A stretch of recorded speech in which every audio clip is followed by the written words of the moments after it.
300 taon na ang nakalilipas, isang kapahapahamak na pangyayari na kilala bilang dakilang baha ang tumakip sa halos buong kalupaan ng daigdig ng tubig na nag-iiwan lamang ng ilang isla. Simula noon, isang bagyong dekuryente ang patuloy na humaharang sa abot tanaw. Dahil ang lumang mundo ay nakalibing sa ilalim ng tubig, ang mga nakaligtas ay nagtayo ng isang pinatibay na lungsod na tinatawag na Argos sa mga guho. Ang lungsod na ito ay kontrolado ng mga immortal na tagapagtatag. Sa kasamaang palad, hindi lahat ay maaaring lumipat sa Argos. Sinasamantala ng mga tagapagtatag ang desperasyon ng mga tao sa pamamagitan ng pagpilit sa kanila na lumahok sa mga karera ng speedboat na kilala bilang storm riding. Ang bawat isla ay nagpapadala ng 2 sakay at ang mananalo ay makakalipat kasama ang lahat ng kanilang mga tao. Sa Argos, ang mga natalo ay hinuhubaran ang kanilang mga isla at ang kanilang mga tao ay itinatapon sa dagat. Naniniwala ang mga taga-isla na balang araw ay palalayain sila ng isang napiling sakay sa Fig Island. Nakita ni Nebe ang lahat ng mga poster at nakakaakit na mga patalastas mula sa Argos na nagpo-promote ng karera at nag-aalok pa ng sponsorship. Pagkatapos ay tinulungan niya ang pangkat na namamahala sa bangka na kakatawan sa isla sa susunod na karera. Ipinakita sa kanya ng kanyang kaibigang si Ana ang isang koleksyon ng mga poster ng Hammerhead at ibinahagi ang kwento. Ayon sa alamat, tinamaan ng kidlat si Hammerhead na iniligtas niya ang kanyang isla at hindi siya natalo sa isang karera. May mga taong naniniwala na nalagpasan niya ang bagyo sa abot tanaw at narating ang kabilang panig. May iba namang nag-iisip na paminsan-minsan ay nadadaig niya ang mga karera para manalo siya ng palasyo para sa lahat ng mga taga-isla. May ibang tao naman na hindi iniisip na totoo siya. Naisip ni Ana na maaaring sila ni Neb balang araw, ngunit sinabi sa kanila ng kanyang amang si Lazar na hindi nila kailangan ng mga alamat dahil nasa kanila na siya. Nagpaalam siya sa kanyang anak na babae at hinalikan ang isang larawan ng kanyang yumaong asawa bago naghanda para sa karera.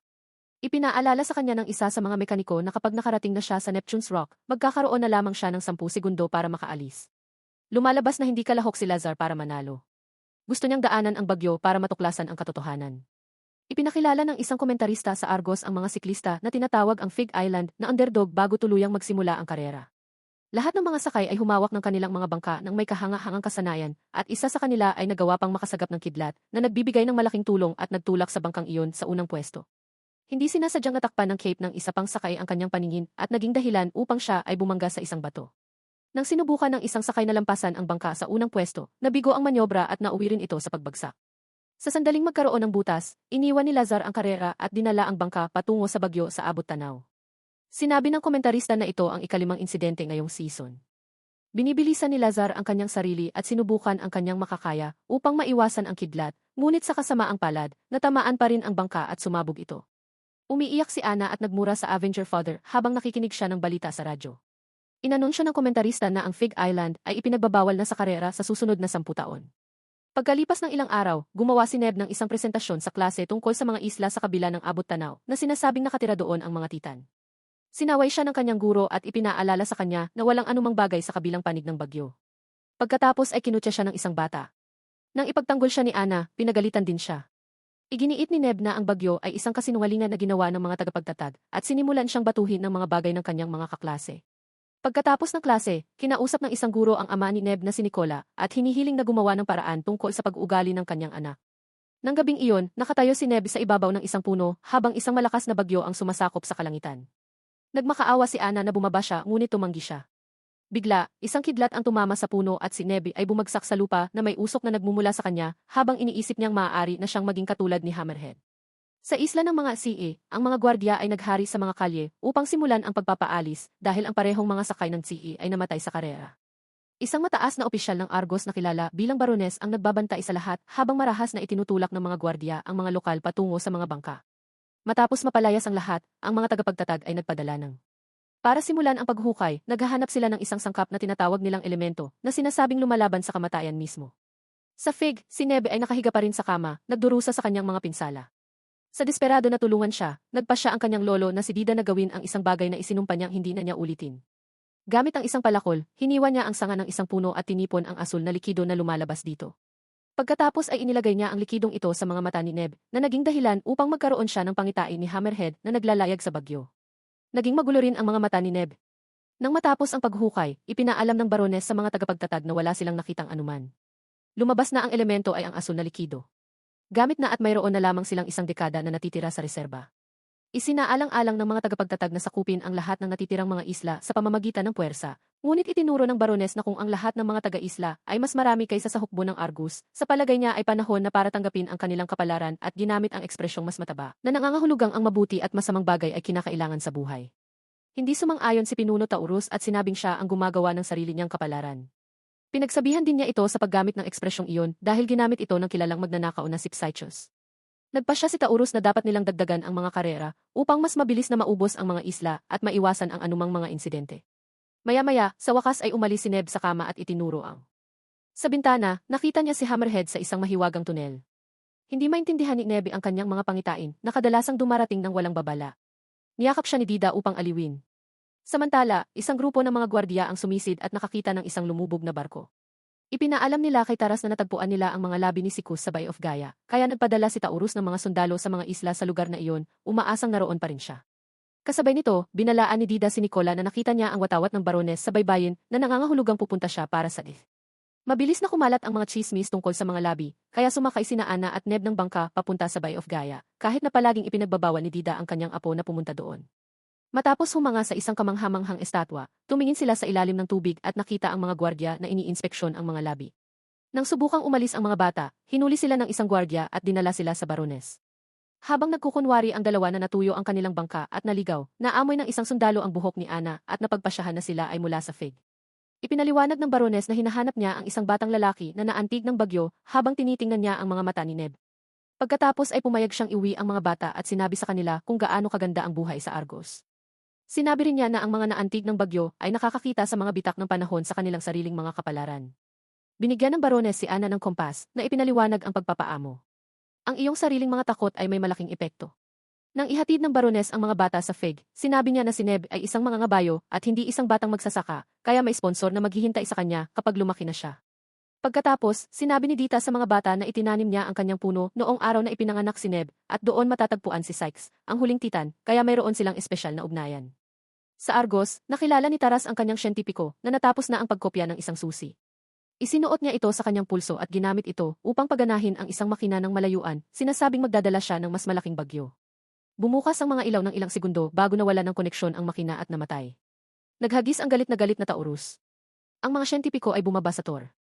Samantala, binuksan ni Dita ang isang butas sa dingding at inilabas ang isang kahon na mayroon siya maraming taon na ang nakalilipas. Nakatitig siya sa orihinal na susi ng makina habang nakikita ang kanyang mas batang sarili na darating sa isla. Lumipas ang 10 taon at sina Ana at Neb ay nasa isang romantikong relasyon na ngayon.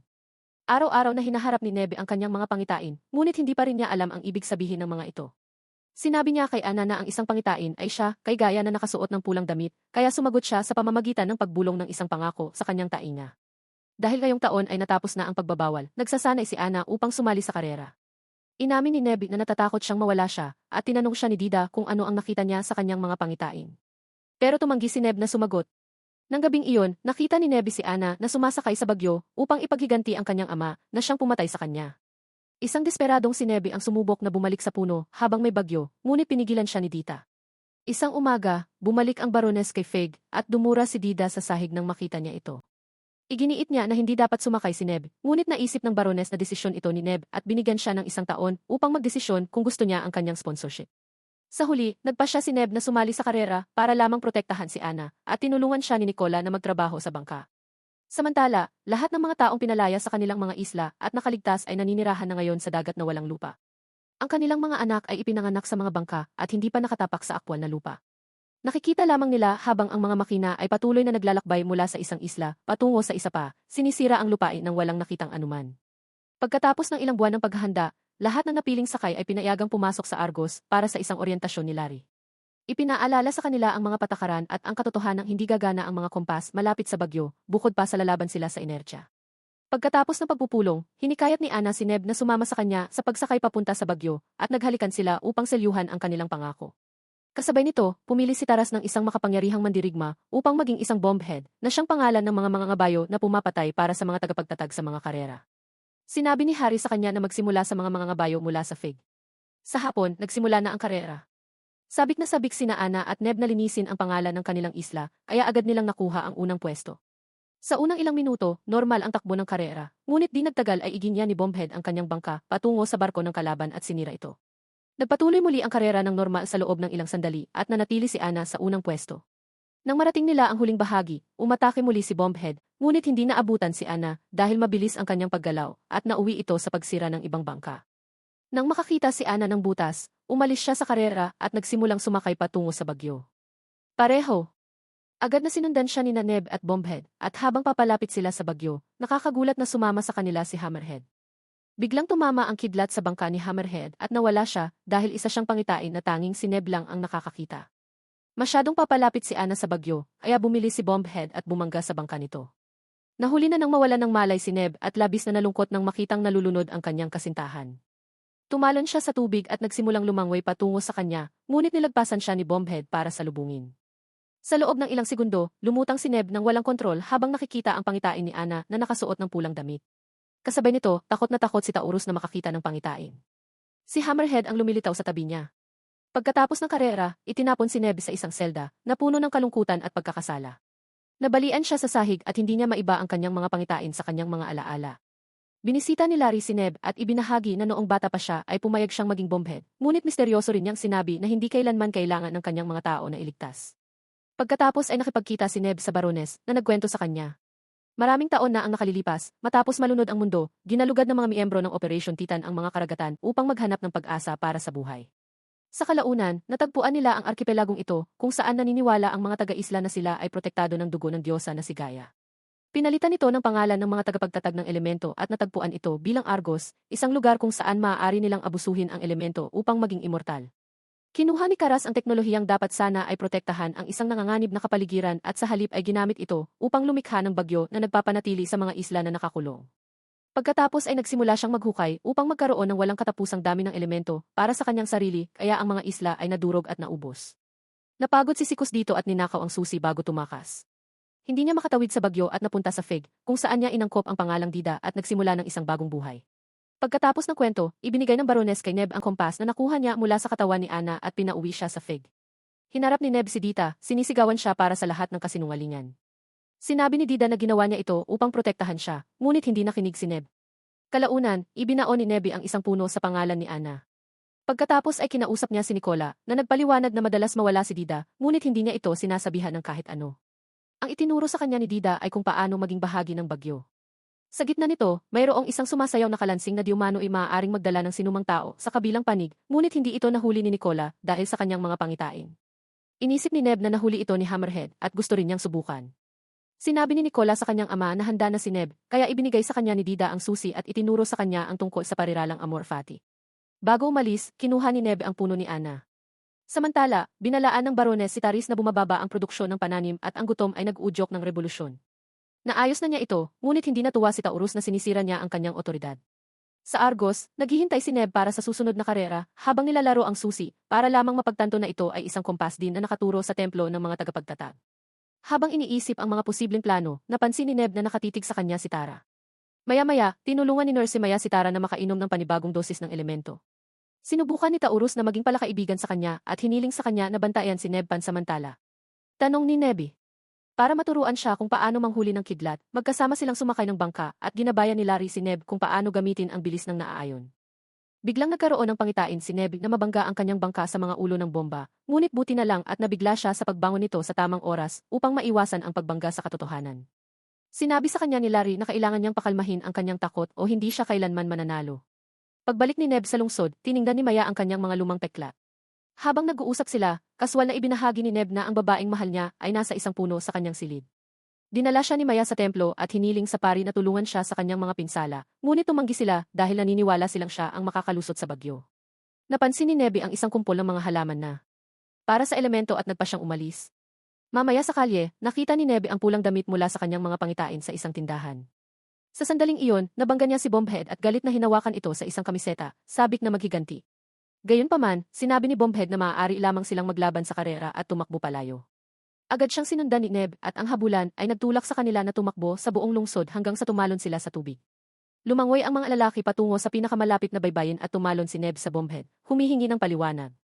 Ilang beses niya itong hinawakan sa ilalim ng tubig hanggang sasabihin sa kanya ni Bombhead na nangako siya kay Taurus na poprotektahan ang bagyo.